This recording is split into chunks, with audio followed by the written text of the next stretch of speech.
Hello everyone, welcome to ISPC centre. This is Prashant Kumar. Friends, आज के इस वीडियो में मैं आप लोगों के साथ परफेक्शन आईएएस के द्वारा 70वीं बीपीएससी के लिए लॉन्च किए गए 90 डेज प्लानर सीरीज का जनरल साइंस के डे 1 एमसीक्यू को डिस्कस करूंगा। इसके पहले हमने मॉडर्न हिस्ट्री का डे 1 से लेकर डे 3 तक का एमसीक्यू प्लस में इंडियन पॉलिटी का डे 1 एंड डे 2 के एमसीक्यू का हमने डिस्कस कर दिया है। ठीक है, तो आज जनरल साइंस के डे 1 को मैं डिस्कस करूंगा। इसके अंतर्गत फिजिक्स चैप्टर को डिस्कस किया जाएगा। फिजिक्स में ध्वनि यानी कि साउंड और गुरुत्वाकर्षण, ये दो चैप्टर होंगे जिसके एमसीक्यू को आज के वीडियो में डिस्कस किया जाएगा। आइए हम लोग बिना देर किए इसका डिस्कशन प्रारंभ करते हैं। पहला प्रश्न है, नम हवा में ध्वनि का वेग शुष्क हवा की तुलना में अधिक होता है क्योंकि, यानी कि नम हवा में ध्वनि का वेग शुष्क हवा की तुलना में अधिक होता है। ऐसा क्यों? क्योंकि शुष्क हवा की तुलना में कम घनत्व होता है। ठीक है, नम हवा में ध्वनि का वेग शुष्क हवा की तुलना में अधिक होता है क्योंकि नम हवा में शुष्क हवा की तुलना में कम घनत्व होता है। ठीक है, तो इसे आप लोग याद रखेंगे। अगला है हर्ट्ज इकाई है। बहुत आसान प्रश्न है, हर्ट्ज किसकी इकाई है? तो हर्ट्ज आवृत्ति की इकाई है, इसका आंसर हो जाएगा ए। ठीक है, तो हर्ट्ज आवृत्ति की इकाई है। वाट प्रति वर्ग मीटर तीव्रता की इकाई है और मीटर तरंगदैर्घ्य की इकाई है। ठीक है, ध्वनि प्रदूषण की इकाई क्या है? तो आप सभी जानते हैं कि ध्वनि प्रदूषण यानी कि ध्वनि का जो स्तर होता है उसे हम लोग डेसिबल के रूप में मापते हैं। आपने सुना होगा कि WHO के द्वारा मानक निर्धारित किया गया है कि जो आवासीय क्षेत्र है वहां का ध्वनि स्तर जो है इतना डेसिबल होना चाहिए। ठीक है, तो ध्वनि प्रदूषण का जो स्तर है वह हम लोग डेसिबल के रूप में मानते हैं। ठीक है, श्रव्य ध्वनि की सुरक्षित सीमा 20 डेसिबल से 120 डेसिबल है। ppm प्रति मिलियन भाग एक इकाई है जिसका उपयोग किसी पदार्थ की बड़े घोल में बहुत कम सांद्रता का वर्णन करने के लिए किया जाता है। ठीक है, तो इसका करेक्ट आंसर हो जाएगा डेसिबल। अगला है डेसिबल क्या है? सेम प्रश्न को यहाँ पर अपोजिट कर दिया। डेसिबल क्या है? तो अभी हमने बताया कि ध्वनि स्तर का एक पैमाना है, वह है डेसिबल। ठीक है, अगला है आवासीय क्षेत्र में दिन के समय अनुमेय शोर स्तर है, यानी कि आवासीय क्षेत्र में दिन के समय कितना ध्वनि स्तर होना चाहिए? तो आवासीय क्षेत्र में अगर देखा जाए तो दिन के समय 55 डेसिबल और रात के समय 45 डेसिबल होना चाहिए। ठीक है, आवासीय क्षेत्र की यहाँ पर चर्चा की गई है। आवासीय क्षेत्र में दिन के समय 55 और रात्रि के समय 45 डेसिबल होना चाहिए। लेकिन अगर औद्योगिक क्षेत्र हो तो औद्योगिक क्षेत्र में दिन के समय 75 डेसिबल और रात के समय 70 डेसिबल होना चाहिए। ठीक है, इस मानक को आप लोग याद रखेंगे। एक है आवासीय क्षेत्र और दूसरा है औद्योगिक क्षेत्र। आवासीय क्षेत्र में दिन के समय 45, रात्रि के समय 55 और औद्योगिक क्षेत्र में दिन के समय 75 और रात्रि के समय 70 डेसिबल। अल्ट्रासोनिक तरंग की आवृत्ति क्या है? ठीक है, तो देखिए ऑप्शन से आपको पता चल जाएगा। अल्ट्रासोनिक तरंग की आवृत्ति की सीमा पूछा गया है तो 20 किलो हर्ट्ज यहाँ पर दिया गया है। 20 किलो हर्ट्ज से अधिक जो है वह अल्ट्रासोनिक तरंग की आवृत्ति की सीमा होती है। ठीक है, अगला है निम्न में से किस आवृत्ति रेंज में मानव कान ध्वनि के कंपन की संवेदनशीलता महसूस करता है? तो इसका आंसर हो जाएगा 20 से 20,000 हर्ट्ज। ठीक है, अल्ट्रासोनिक तरंग की आवृत्ति रेंज 20 के हर्ट्ज से अधिक होती है। अल्ट्रासोनिक ध्वनि तरंगे मानव कान को सुनाई नहीं देती है। अगला है निम्नलिखित में से किसका ध्वनि के वेग पर कोई प्रभाव नहीं पड़ता है? बताइए, आसान प्रश्न है। ध्वनि के वेग पर किसका प्रभाव नहीं पड़ेगा? तो दबाव का कोई प्रभाव नहीं पड़ता है ध्वनि के वेग पर। ठीक है, ध्वनि का वेग दबाव पर निर्भर नहीं करता है। तापमान में वृद्धि के साथ ध्वनि का वेग कम बढ़ जाता है। कारण क्या है कि तापमान में जब वृद्धि होगी तो ध्वनि का वेग बढ़ जाएगा, क्योंकि घनत्व उसका बढ़ जाता है ना तापमान होने के साथ, तो उसका वेग जो है वह बढ़ जाता है। ठीक है, आर्द्रता में वृद्धि के साथ ध्वनि का वेग बढ़ता है। घनत्व में वृद्धि के साथ भी ध्वनि का वेग घटता है। ठीक है, तो इस प्रकार से अगर देखें यहाँ पे 4 स्टेटमेंट दिए गए हैं, ये चारों स्टेटमेंट बहुत महत्वपूर्ण है। ध्वनि किससे होकर नहीं गुजरती है।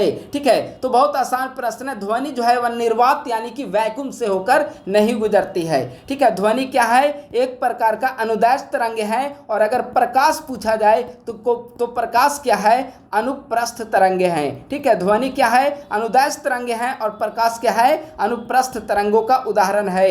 निम्नलिखित में से किस माध्यम में ध्वनि की गति अधिकतम होती है। देखिए, ध्वनि की गति सबसे ज्यादा जो है वह ठोस में देखने को मिलती है। ध्वनि की गति ठोस के बाद द्रव में ध्वनि की गति होती है और उसके बाद गैस में। ठीक है, अगर इसे दूसरे शब्दों में देखा जाए तो स्टील में सबसे ज्यादा, स्टील ठोस है, पानी द्रव है, हवा गैस है। ठीक है, तो ये एग्जाम्पल के रूप में आपसे किसी भी रूप में पूछा जाए, ठोस द्रव गैस या फिर स्टील पानी, इन रूपों में भी पूछा जाए तो आपको हमेशा ध्यान रखना होगा कि ठोस हो या स्टील हो, वहां पर ध्वनि की गति अधिकतम होती है। 11 का आंसर हो जाएगा ए।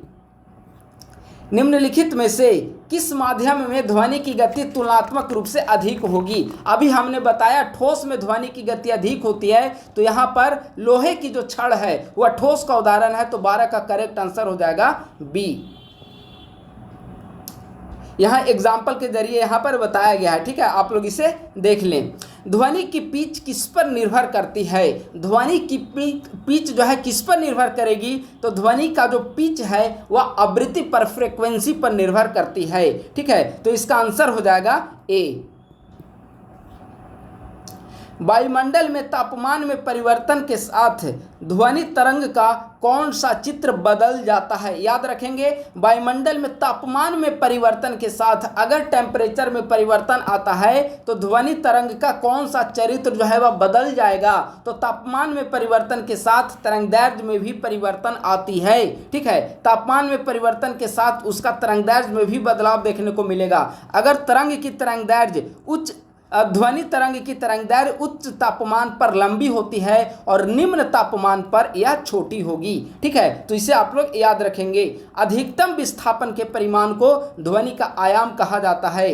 ध्वनि की प्रबलता और कोमलता आयाम के द्वारा तय की जाती है।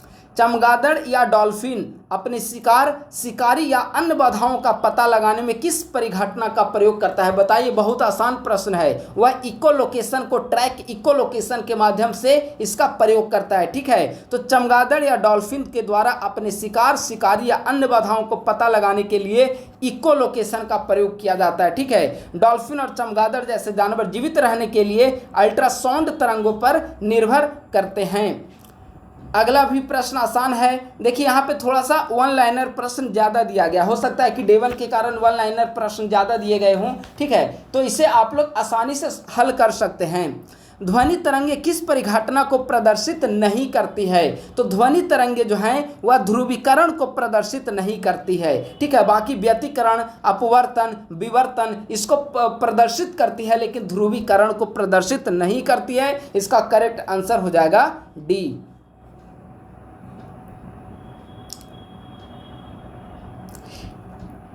गैस में ध्वनि का वेग किस पर निर्भर करता है। तो गैस में ध्वनि का वेग गैस का घनत्व और लोच पर निर्भर करता है। ठीक है, जितना अधिक लोचदार माध्यम होगा ध्वनि की गति उतनी ही अधिक होगी। तो 17 का करेक्ट आंसर हो जाएगा बी। जब हम कोई ध्वनि सुनते हैं तो हम उसके स्रोत की पहचान कर सकते हैं ध्वनि में मौजूद उच्च आवृत्ति का, हाई फ्रीक्वेंसी का। जब हम कोई ध्वनि सुनते हैं तो हम उसके स्रोत की पहचान ध्वनि में मौजूद ध्वनि की मूल आवृत्ति से, उच्च आवृत्ति से कर सकते हैं। ध्वनि की तीव्रता से ध्वनि की प्रबलता और कोमलता तय होती है। अधिक तीव्र ध्वनि अधिक प्रबल प्रतीत होती है। श्रव्य ध्वनि की सुरक्षित सीमा 20 हर्ट्ज से लेकर 20 के यानी कि 20,000 हर्ट्ज होती है। तो इसका करेक्ट आंसर हो जाएगा 18 का बी। निम्नलिखित में से किस प्रकार की तरंगे दूसरों से भिन्न होती है। तो ध्वनि तरंगे, देखिए यहाँ पर प्रकाश तरंगे, रेडियो तरंगे और एक्स तरंगे, ये जो तीनों उदाहरण हैं ये विद्युत चुंबकीय तरंगों के उदाहरण हैं। कौन कौन? प्रकाश तरंगे, रेडियो तरंगे और एक्स तरंगे, ये विद्युत चुंबकीय तरंगों के उदाहरण है। जबकि ध्वनि तरंगे जो है वह यांत्रिक तरंग के उदाहरण हैं। तो इनमें से अगर पूछा गया कि कौन सबसे भिन्न है तो स्वाभाविक है कि इसका करेक्ट आंसर क्या हो जाएगा, ध्वनि तरंग इसका करेक्ट आंसर हो जाएगा। अभी हमने ऊपर बताया था कि ध्वनि तरंग जो है अनुदैर्ध्य तरंगे होती है और बाकी जो प्रकाश तरंगे क्या हमने बताया था, अनुप्रस्थ तरंगे होती है और ये तीनों चुंबकीय तरंगों का उदाहरण है। ठीक है, तो इसका करेक्ट आंसर हो जाएगा 19 का डी। ध्वनि की प्रबलता किस पर निर्भर करती है, बताइए ध्वनि की जो प्रबलता होती है किस पर निर्भर करेगी, तो ध्वनि की प्रबलता फ्रीक्वेंसी पर निर्भर करती है, आयाम पर निर्भर करती है। ठीक है, तो इसका करेक्ट आंसर हो जाएगा सी। अधिकतम विस्थापन के परिमाण को आयाम कहा जाता है। जब ध्वनि तरंग दूर जाती है तो आयाम कम होता है, इसे अवमंदन कहा जाता है। ठीक है, पिच संवेदना निर्भर करती है। पिच संवेदना किस पर निर्भर करेगी, तो पिच संवेदना जो है वह आवृत्ति पर निर्भर करेगी, फ्रीक्वेंसी पर निर्भर करती है। तो इसका करेक्ट आंसर हो जाएगा 21 का ए। ध्वनि तरंग की आवृत्ति स्रोत के द्वारा तय की जाती है, इसीलिए यदि माध्यम बदलता है तो आवृत्ति नहीं बदलती। देखिए आपसे कहीं सवाल में यह भी पूछा जाता है कि अगर ध्वनि में परिवर्तन आता है, ध्वनि का माध्यम बदलता है तो निम्नलिखित में से कौन अपरिवर्तित रहता है, तो वहाँ पर आंसर होगा कि अगर ध्वनि का माध्यम बदलता है, ध्वनि तरंग की आवृत्ति जो है वह स्रोत के द्वारा तय होती है, इसीलिए अगर ध्वनि का माध्यम में बदलाव देखने को मिलेगा तो जो अपरिवर्तित रहेगा वह क्या होगा, आवृत्ति अपरिवर्तित रहता है। यदि कोई ध्वनि वायु से जल में जाती है तो अपरिवर्तित रहने वाली मात्रा क्या है, आवृत्ति। अभी हमने ऊपर बताया था कि सवाल कभी कभी पूछा जाता है कि ध्वनि के वेग में माध्यम में परिवर्तन आएगा ध्वनि में, तो निम्नलिखित में से क्या अपरिवर्तित रहेगी, तो यह माध्यम में बदलाव हुआ, वायु से जल माध्यम में चेंज हुआ तो वह आवृत्ति अपरिवर्तित रहेगी। सोनोग्राफी में प्रयुक्त तरंगे कौन सी है, तो सोनोग्राफी में अल्ट्रासोनिक तरंगों का प्रयोग किया जाता है, इसका आंसर हो जाएगा डी। प्रतिध्वनि उत्पन्न होती है, तो प्रतिध्वनि ध्वनि के परावर्तन से उत्पन्न होती है, इसका आंसर हो जाएगा ए। प्रतिध्वनि तब सुनाई देगी जब ध्वनि तरंग 0.1 सेकंड के अंतराल के बाद वापस आएगी। ध्वनि की अनुभूति हमारे कान में लगभग 0.1 सेकंड तक बनी रहती है। प्रतिध्वनि सुनने के लिए पर्यवेक्षक और परावर्तक के बीच न्यूनतम दूरी जो है वह 17.2 मीटर होनी चाहिए। ठीक है, तो प्रतिध्वनि सुनने के लिए पर्यवेक्षक और परावर्तक के बीच की न्यूनतम दूरी 17.2 मीटर होनी चाहिए।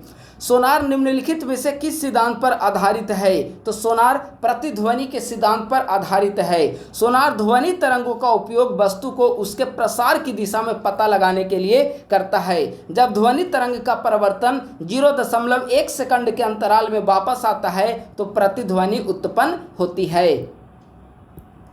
वन लाइनर प्रश्न इसमें ज़्यादा दिए गए हैं। ठीक है, कंपन करने वाले तार के व्यवहार का अध्ययन करने के लिए इस्तेमाल किया जाने वाला उपकरण निम्नलिखित में से कौन सा है। ठीक है, तो इसका करेक्ट आंसर हो जाएगा आपका सोनोमीटर। ठीक है, 26 का आंसर हो जाएगा बी।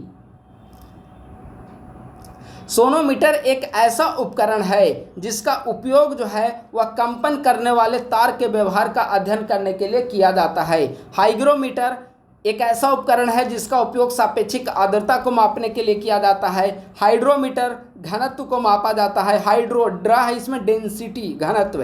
ठीक है, बैरोमीटर वायुमंडलीय दाब को मापने के लिए प्रयोग किया जाता है। तो जो वन लाइनर जो प्रश्न रहे तो कोशिश करिए कि ऑप्शन में जितने दिए गए हैं उन सबको परखने और जांचने की कोशिश करें। ठीक है, डॉपलर का प्रभाव किसके लिए लागू होगा, तो डॉपलर का प्रभाव जो है वह ध्वनि तरंगों के लिए लागू होता है। आंसर हो जाएगा इसका बी। डॉपलर का प्रभाव क्या है, यदि तरंग के स्रोत और श्रोता के बीच की दूरी बदलती रहती है तो श्रोता के द्वारा सुनी गई स्पष्ट आवृत्ति मूल आवृत्ति से भिन्न होती है, यही है डॉपलर प्रभाव। तो 27 का करेक्ट आंसर हो जाएगा बी। जलमग्न वस्तुओं का पता लगाने के लिए निम्नलिखित का उपयोग किया जाता है, यानी कि जलमग्न वस्तुओं का पता लगाने के लिए निम्नलिखित में से किसका प्रयोग किया जाता है, तो सोनार का प्रयोग किया जाता है जलमग्न वस्तुओं का पता लगाने के लिए। ठीक है, इसका आंसर हो जाएगा बी। जो सोनार है इकोलोकेशन के सिद्धांत पर काम करता है। सोनार इकोलोकेशन के सिद्धांत पर काम करता है। वायु में ध्वनि का वेग किसके परिवर्तन से नहीं बदलता है। ठीक है, मतलब वायु में ध्वनि का वेग निम्नलिखित में से किसके कारण नहीं बदलता है। तो वायु में दाब के कारण ध्वनि का वेग नहीं बदलता है। सबसे पहला नंबर हमने शायद सवाल इसका सॉल्व किया था। ठीक है, अब इसके पहले भी हमने डिस्कस किया था कि ध्वनि के वेग में बदलाव निम्नलिखित में से किसके कारण नहीं आएगा, तो प्रेशर के कारण नहीं बदलता है। ठीक है, माध्यम के तापमान में वृद्धि के साथ ध्वनि का वेग बढ़ता है। नम वायु में ध्वनि की गति बढ़ती है। वायु के संचरण की दिशा में ध्वनि की गति बढ़ती है। ठीक है, स्वाभाविक है कि जिस दिशा में वायु चलेगी उस दिशा में ध्वनि की गति में भी तेजी आएगी। हवा में ध्वनि का वेग तापमान घटने पर घट जाता है। ठीक है, हवा में ध्वनि का वेग तापमान घटने पर घटता है। ध्वनि का वेग दाब पर निर्भर नहीं करता, प्रेशर पर निर्भर नहीं करता है। अभी हमने सॉल्व किया। तापमान बढ़ने पर ध्वनि का वेग बढ़ जाएगा, आर्द्रता बढ़ने पर ध्वनि का वेग बढ़ जाएगा, घनत्व बढ़ने पर ध्वनि का वेग घट जाएगा। ठीक है, ये सारे वन लाइनर हैं, आप लोग इसे रट जाइए। ठीक है, जितने एक्सप्लेनेशन है या तो आप लिखिए या तो स्क्रीनशॉट ले लीजिए, या फिर मैं 2-3 दिनों के बाद इसका PDF टेलीग्राम पे भी दे दूंगा। हमारा टेलीग्राम ग्रुप है @ISPC सेंटर, इसके डिस्क्रिप्शन बॉक्स में, वीडियो के डिस्क्रिप्शन बॉक्स में अवेलेबल मिलेगा हमारे टेलीग्राम ग्रुप का लिंक, आप लोग ज्वाइन कर सकते हैं। ध्वनित ऊर्जा को विद्युत ऊर्जा में परिवर्तित करने वाले उपकरण को क्या कहते हैं, तो माइक्रोफोन। माइक्रोफोन ऐसा उपकरण है जो ध्वनि को विद्युत में बदल देता है। ठीक है, तो इसका आंसर हो जाएगा सी। स्पीकर विद्युत को ध्वनि ऊर्जा में बदलता है। ट्रांसमीटर एक ऐसा उपकरण है जो एंटीना से निकलने वाले रेडियो तरंगे उत्पन्न करता है। और एम्पलीफायर एक ऐसा उपकरण है जो एक बाहरी बिजली की आपूर्ति का उपयोग करके एक आउटपुट सिग्नल उत्पन्न करता है, जो इसके इनपुट की बड़ी प्रतिकृति है। ठीक है, अगला, अधिकांश मानव कान के लिए सबसे कम श्रव्य ध्वनि कौन सा है, तो अधिकांश मानव कान के लिए सबसे कम श्रव्य ध्वनि जो है या ऑप्शन नंबर बी आंसर दिया है, यानी कि 32 का हो जाएगा बी। ठीक है, देखिए इसका इस न्यूमेरिकल का यहाँ पे एक्सप्लेनेशन दिया गया है, आप लोग इसे देख सकते हैं एक्सप्लेनेशन।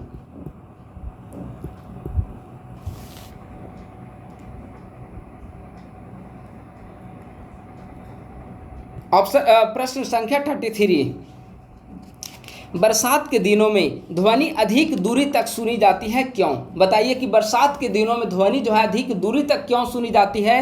तो इसका 33 का करेक्ट आंसर हो जाएगा यहाँ पर बी, कि नम हवा में ध्वनि तेजी से चलती है, और जब नम हवा होगी ध्वनि तेजी से चलेगी तो स्वाभाविक है कि जो साउंड है उसका रिफ्लेक्शन काफ़ी दूर तक होगा। 33 का करेक्ट आंसर हो जाएगा बी।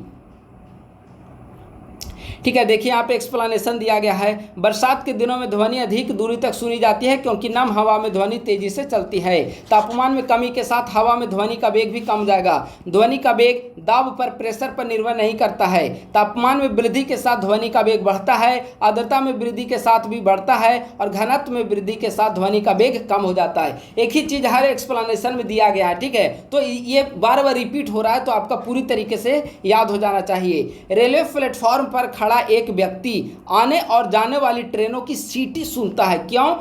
ट्रेन आने पर उच्च पिच के कारण। ठीक है, यहाँ पर बेसिकली जो देखा जाए तो डॉपलर प्रभाव काम करता है। डॉपलर प्रभाव है कि यदि तरंग के स्रोत और श्रोता के बीच की दूरी बदलती रहती है तो श्रोता के द्वारा सुनी गई स्पष्ट आवृत्ति मूल आवृत्ति से भिन्न होती है। ठीक है, अगला सवाल है, कौन सा शब्द ध्वनि तरंग से संबंधित नहीं है?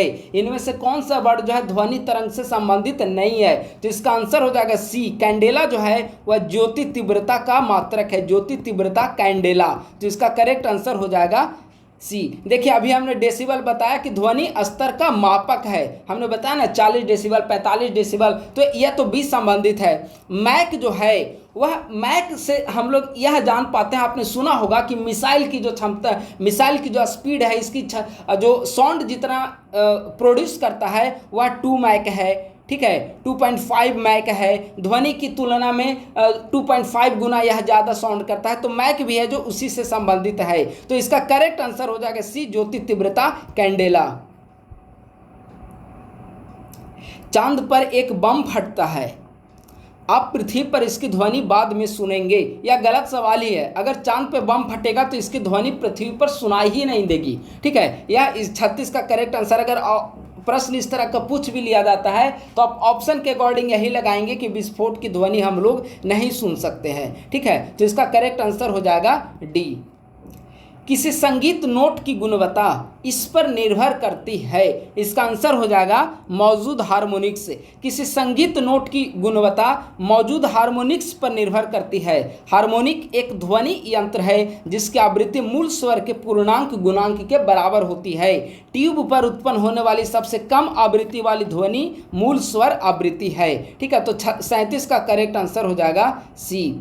हाइड्रोस्कोप बताइए, हाइड्रोस्कोप एक ऐसा उपकरण है जो पानी के नीचे ध्वनि में परिवर्तन दिखाता है, तो इसका करेक्ट आंसर हो जाएगा ए, हाइड्रोस्कोप। अगला है हाइग्रोमीटर। देखिए हाइग्रोमीटर जो है वह वायुमंडलीय आर्द्रता को मापने के लिए प्रयोग किया जाता है। हाइड्रोमीटर ड्रा लगा हुआ, अभी हमने बताया कि हाइड्रो ड लगा हुआ है तो घनत्व यानी कि डेंसिटी, इसमें भी ड डेंसिटी। अगर याद नहीं हो पा रहा है तो आप लोग कोई ना कोई ट्रिक से याद किया करें, ये सब याद हो जाएगा। ठीक है, अगर आपने सही से पढ़ा होगा तो ये सब बहुत आसान प्रश्न है। अब बताइए, प्रश्न पूछ लिया है कि ध्वनि की तीव्रता की एसआई मात्रक क्या है, तो ध्वनि की तीव्रता की एसआई मात्रक वाट प्रति वर्ग मीटर है और ऊर्जा घनत्व की एसआई मात्रक जूल प्रति वर्ग मीटर है। दबाव की एसआई मात्रक न्यूटन प्रति वर्ग मीटर है और टेस्ला चुंबकीय क्षेत्र की तीव्रता का एसआई मात्रक है। ठीक है, महिलाओं की आवाज तीखी क्यों होती है? ठीक है, इसका करेक्ट आंसर क्या हो जाएगा? उच्च आवृत्ति के कारण। ठीक है, महिलाओं की आवाज जो है तीखी होती है क्योंकि इनकी आवृत्ति जो है वह उच्च होती है और ध्वनि की पिच आवृत्ति पर ही निर्भर करती है।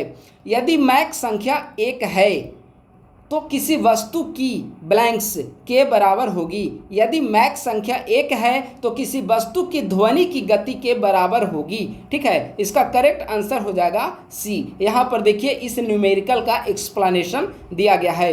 अगला बहुत आसान प्रश्न है, आवृत्ति की इकाई क्या है? तो आवृत्ति की इकाई क्या है? हर्ट्ज आवृत्ति की इकाई है, वाट शक्ति की इकाई है, डेसिबल ध्वनि की तीव्रता की इकाई है और न्यूटन बल की इकाई है। ठीक है, तो इसका 42 का आंसर सी। 20 हर्ट्ज से कम आवृत्ति, देखिए 20 हर्ट्ज कह रहा है, 20 किलो हर्ट्ज नहीं, आप लोग ध्यान देखेंगे एक एक वर्ड।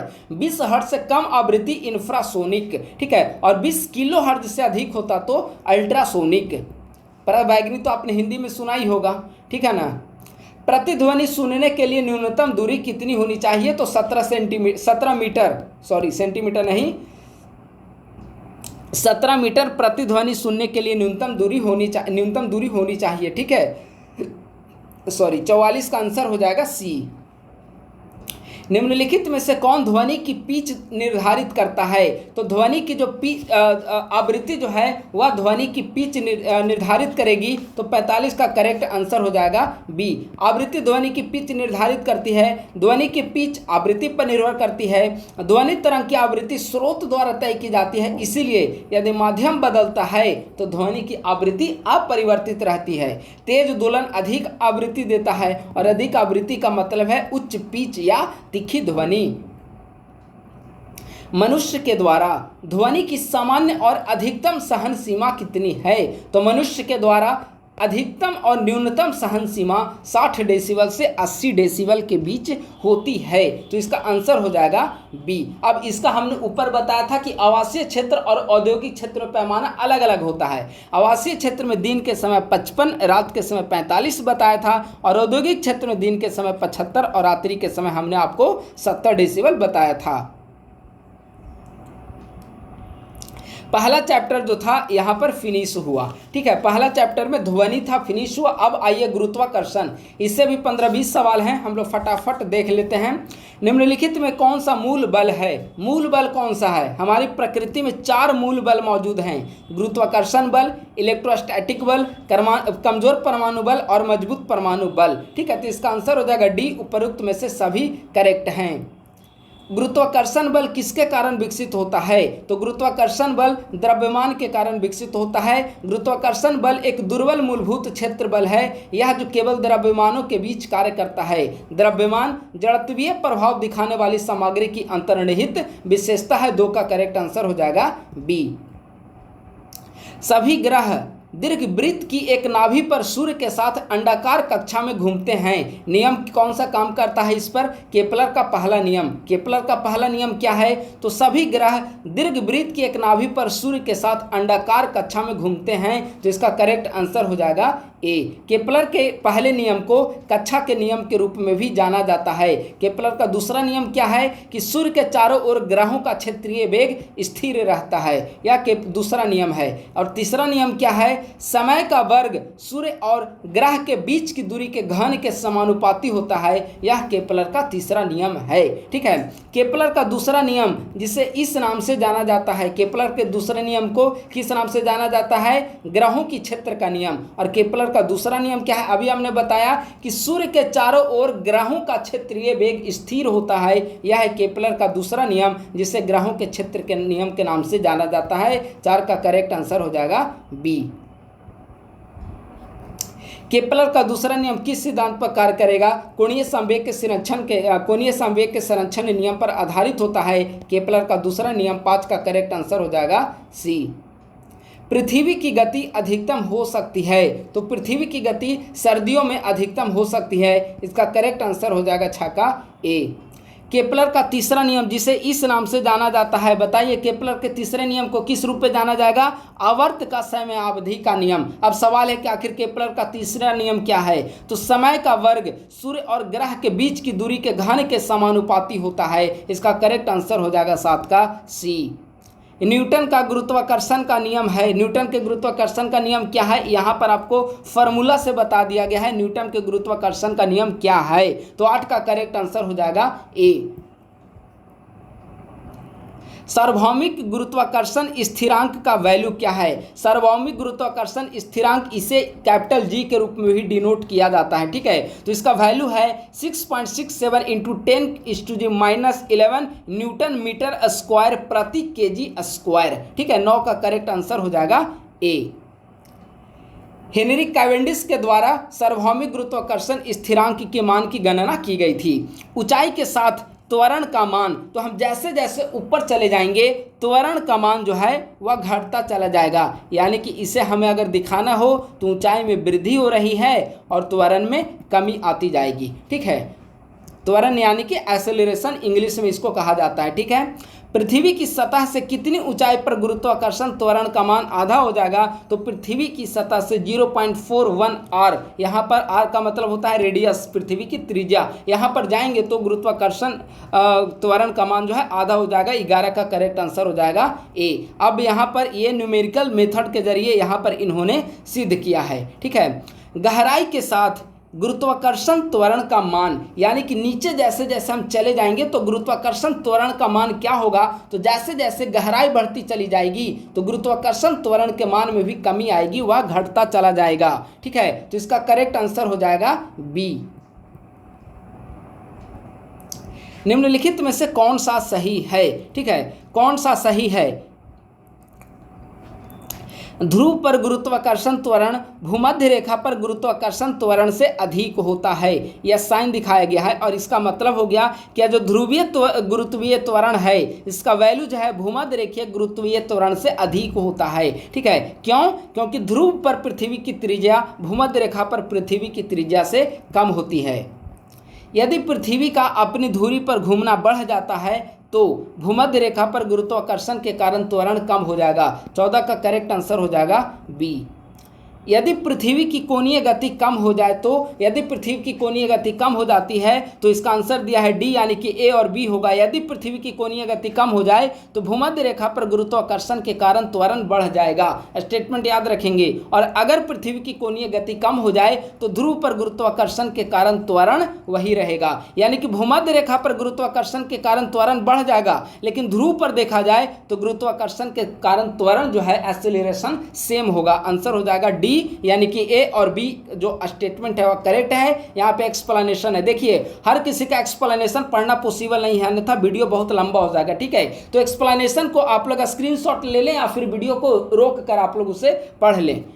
यदि कोई कार भूमध्य रेखा पर पश्चिम से पूर्व की ओर जा रही है तो कार का भार घट जाएगा। यदि कोई कार भूमध्य रेखा पर पश्चिम से पूर्व की ओर जा रही है तो कार का भार कम हो जाएगा। क्यों? क्योंकि कार पर कार्य करने वाला केंद्रापसारक बल जो है वह बढ़ जाएगा। ठीक है, तो 16 का आंसर हो जाएगा बी। अब सवाल है कि केंद्रापसारक बल क्या है। हिंदी में कुछ कुछ वर्ड ऐसे साइंस बायोलॉजी वगैरह में मिलेंगे जो डिफिकल्ट होंगे। तो केंद्रापसारक बल आपने इंग्लिश में सुना होगा सेंट्रीफ्यूगल और सेंट्रीफ्यूजल। ठीक है, तो सेंट्रीफ्यूगल जो है उसे केंद्रापसारक बल कहा जाता है। 16 का करेक्ट आंसर हो जाएगा बी।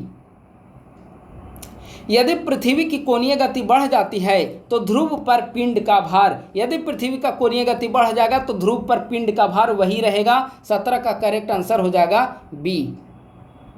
यदि पृथ्वी की कोणीय गति कम हो जाती है तो भूमध्य रेखा पर पिंड का भार बढ़ जाएगा। कोणीय गति कम हो जाएगी तो भूमध्य रेखा पर पिंड का भार बढ़ जाएगा। 18 का आंसर हो जाएगा सी।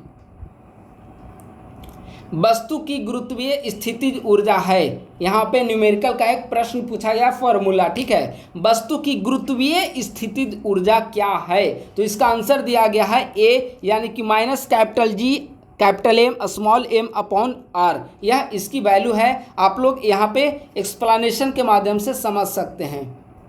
ठीक है, गुरुत्वाकर्षण स्थितिज ऊर्जा का वैल्यू यहाँ पे दिया गया है। यदि द्रव्यमान m की किसी वस्तु को अनंत से किसी बिंदु पर लाया जाए तो उस वस्तु में ऊर्जा संग्रहित हो जाती है। यह उस वस्तु की संभावित ऊर्जा है। और फिर संभावित ऊर्जा को कैसे डिनोट किया जाता है यहाँ पर दिखाया गया है। दो बिंदुओं के बीच गुरुत्वाकर्षण स्थितिज ऊर्जा में परिवर्तन इस पर निर्भर करता है। पिंड का द्रव्यमान, गुरुत्वाकर्षण त्वरण और बिंदुओं के बीच की दूरी पर निर्भर करता है। इसका करेक्ट आंसर हो जाएगा D, all of the above. पलायन वेग क्या है? बहुत आसान प्रश्न है। पलायन वेग क्या है? तो पलायन वेग ग्रह के गुरुत्वाकर्षण खिंचाव से बचने के लिए किसी वस्तु के द्वारा आवश्यक न्यूनतम वेग पलायन वेग कहलाता है। अगर पृथ्वी का पलायन वेग देखा जाए तो पृथ्वी का पलायन वेग 11.2 किलोमीटर प्रति सेकंड पृथ्वी का पलायन वेग होता है। चंद्रमा का पलायन वेग अगर देखा जाए तो चंद्रमा का पलायन वेग 2.4 किलोमीटर प्रति सेकंड चंद्रमा का पलायन वेग होता है। ठीक है, तो पृथ्वी का पलायन वेग 11.2 किलोमीटर प्रति सेकंड और चंद्रमा का पलायन वेग 2.4 किलोमीटर प्रति सेकंड होता है। ठीक है, अगला यहाँ पर पलायन वेग का फॉर्मूला बता दिया गया है। ठीक है, तो पलायन वेग का फॉर्मूला यहाँ पे आंसर ये दिया है 2gm अपॉन आर और अंडर रूट। ठीक है, जी का मतलब अभी हमने ऊपर बताया था सार्वभौमिक गुरुत्वाकर्षण स्थिरांक, और एम का मतलब क्या होता है? मास यानी कि द्रव्यमान, और आर का मतलब क्या होता है? रेडियस यानी कि त्रिज्या। ठीक है, तो जी गुरुत्वीय स्थिरांक, M for mass and R for radius, तो 2gm upon are under root. ठीक है, निम्नलिखित में से कौन सा कथन गलत है? बताइए, गलत कथन को बताना है। पलायन वेग वस्तु के द्रव्यमान से स्वतंत्र होता है, यह बिल्कुल सही है। विभिन्न ग्रहों के लिए पलायन वेग अलग अलग है, यह भी सही है। पृथ्वी के लिए पलायन वेग 11.2 किलोमीटर प्रति सेकंड है और चंद्रमा के लिए 2.4 किलोमीटर प्रति सेकंड, यह भी सही है। तो कौन सा गलत है? तो इनमें से कोई नहीं गलत है। क्यों? क्योंकि सारे ऑप्शन सही हैं। तो 23 का आंसर हो जाएगा डी। जिस वेग से एक पिंड दूसरे पिंड के चारों ओर घूमता है उसे क्या कहा जाता है? तो एक पिंड दूसरे पिंड के चारों ओर घूमता है तो उसे कक्षीय वेग कहा जाता है। इसका 24 का करेक्ट आंसर हो जाएगा बी। उपग्रह है यानी कि सैटेलाइट क्या है? सैटेलाइट क्या है? एक ऐसी वस्तु, उपग्रह मतलब जो ग्रह के चारों ओर चक्कर लगाती है। तो एक ऐसी वस्तु जो बड़ी वस्तु के चारों ओर घूमती है वह उपग्रह है। 25 का करेक्ट आंसर हो जाएगा ए। देखिए यहाँ पर इसका एक्सप्लेनेशन है। उपग्रह एक वस्तु है जो बड़ी वस्तु के चारों ओर घूमती है। उपग्रह में गुरुत्वाकर्षण पाया जाता है, इसका सेंट्रीफ्यूगल त्वरण के कारण महसूस नहीं होता है। पृथ्वी के सबसे तेज उपग्रह की गति 7.9 किलोमीटर प्रति सेकंड है और उपग्रह की गति इतना से अधिक संभव ही नहीं है। ठीक है, क्योंकि सबसे तेज उपग्रह की गति है 7.9 किलोमीटर प्रति सेकंड। उपग्रह के अंदर की वस्तुएं भारहीनता क्यों महसूस करती है? ठीक है, इसका आंसर दिया सी, यानी कि क्योंकि वस्तु पर कार्य करने वाला केंद्रापसारक बल वस्तु पर कार्य करने वाले गुरुत्वाकर्षण बल के बराबर होता है, इसीलिए वे भारहीनता महसूस करते हैं।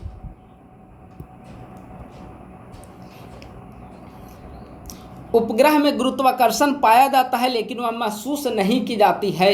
इसका करेक्ट आंसर हो जाएगा बी, यानी कि केंद्रापसारक बल। मैं बार बार कह रहा हूँ केंद्रापसारक बल, इंग्लिश वर्ड आप लोग यूज करेंगे सेंट्रीफ्यूगल, ठीक है। तो इसका आंसर हो जाएगा बी।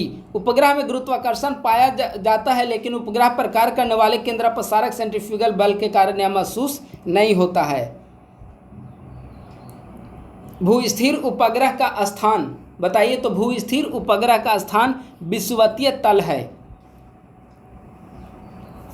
भूस्थिर उपग्रह पृथ्वी की सतह से स्थिर दिखाई देता है, इसीलिए इसे भूस्थिर उपग्रह कहा जाता है। एक चक्कर पूरा करने में 24 घंटे लगते हैं और भूस्थिर उपग्रह के घूमने की दिशा जो है वह पश्चिम से पूर्व की ओर होती है, ठीक है।